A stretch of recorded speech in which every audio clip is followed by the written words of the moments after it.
You are welcome to Grizzly Tales for Gruesome Kids, a series of cautionary tales for lovers of scream.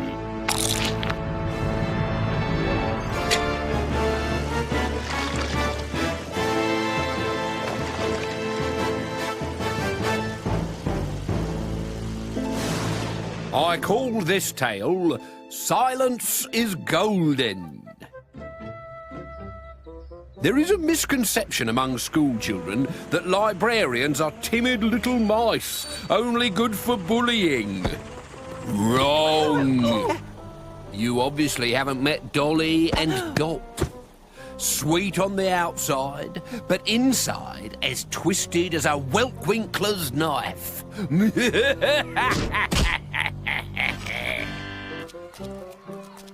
They worked in a school in Colchester where the children were so noisy that a herd of flat-footed elephants could have danced past the building and nobody would have heard them. The cause of this noise was a girl called Dolores Bellicose. She had a voice so loud she could stop a pack of hungry Year 9s at 20 paces. Don't even think about eating my sweets! This meant that the other children had to shout over her to be heard. Pass the ketchup! Oi, those were my... Pass the ketchup! What did you say? Those were my chips! Pass the ketchup! I can't hear you! Pass the ketchup! Not you, him! What did you say? Ketchup! There's no need to shout. But there was. Dolores loved shouting. It meant that everyone had to stop talking and listen to her. So, Dolores, we're trying to read. Did I tell you what a weird journey I had in on the bus this morning? Let's just pause a moment to consider why she had to be silenced. A library is a quiet place where silence reigns so that pupils can read. It's not that hard to understand, is it? So, I was on the bus, right? Shouting into the ear of this selfish old man who was sitting in my seat. Get up, Grandad, I yelled. Give up your seat for a lady. Dolores, please. And when he wouldn't, I screamed till he did, like this. Ah! Dolores. But get this, my scream smashed the windscreen and we crashed into a herd of elephants dancing down the street. I saw the elephants too. Children, me too. And me! And me! Will everyone stop shouting? It wasn't me who started it! Not me, neither! Doesn't anyone want to hear what happened after the crash? Quiet! Quiet yourself! You two make more noise than the rest of us put together! Ha ha ha ha ha! Hey, let's put the lights out! Then it's more like reading in bed! There is only so far you can push a librarian. And on this particular occasion, Dolly and Dot had been pushed beyond the point of no revenge. Oh, Dolly, said Dot. Oh, Dot, said Dolly. Why won't they listen to us? Because they can't hear what we're saying over Dolores, dear. We need to shut her up. For good. Oh, Dot, I've just had an idea. Why don't we break her into bits and file her away under T for tongue and F for foot?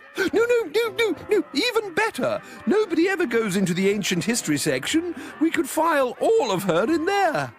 Not sure that's such a good idea, Dolly, dear. I think the police might want a word. Oh, yes, we wouldn't want to do anything illegal. No, dear. What we need is the help of an alchemist. An alchemist? A wizard who can turn things into gold. Gold? Gosh, why? Because silence is golden.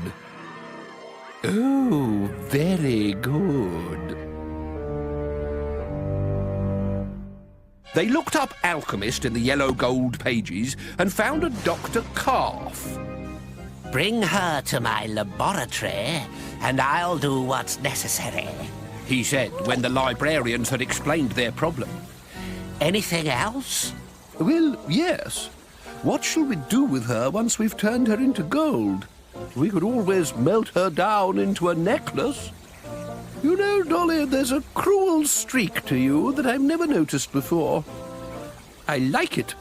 We could always sell her. Oh, and make some money out of her. Yes, we could fund a little silence project for the library.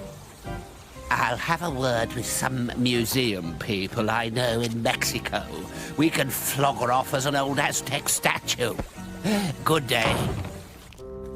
The librarians, however, still had a major problem.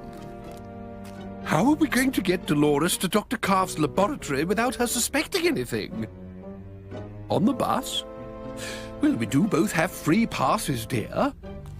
It was a splendid idea. So after school, Dolly and Dot steered Dolores away from her friends.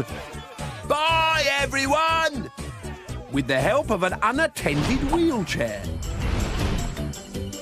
Oh, there you are, dear. Are you two kidnapping me? Shh! Don't be silly, dear. Dolly and Dot, the Dowager Desperados. Doesn't sound quite right, does it? Because if you are, I shall scream! Please, not again, begged the driver. I am still peering through an elephant's tutu from this morning. No, dear, no. We're taking you to see a doctor friend of ours to measure the loudness of that pretty little voice of yours. Why? Because we think you should be in the Guinness World of Records. The Guinness World of Records? But I'll be famous! Yes, so we don't want you wasting your voice by screaming now. Understood? Good girl, said Dolly, flashing a sinister smile. But once inside Dr. Calf's laboratory, Dolores said remarkably little, except for an ooh and an ow and one final Later that night, a wooden box was loaded onto a tractor and driven to the coast, where a merchant ship bound for Mexico City was waiting to depart. And there it should have ended, had the merchant ship not been hijacked by a band of cutthroat pirates who, in transferring the golden statue to their ship, accidentally let it fall into the water. Whoops, me hearties. Butterfingers. Where Dolores Bellicose sank like a silent stone. She's still there today, on the bottom of the ocean, where even if she could shout for help at the top of her loudest voice, nobody would ever hear her.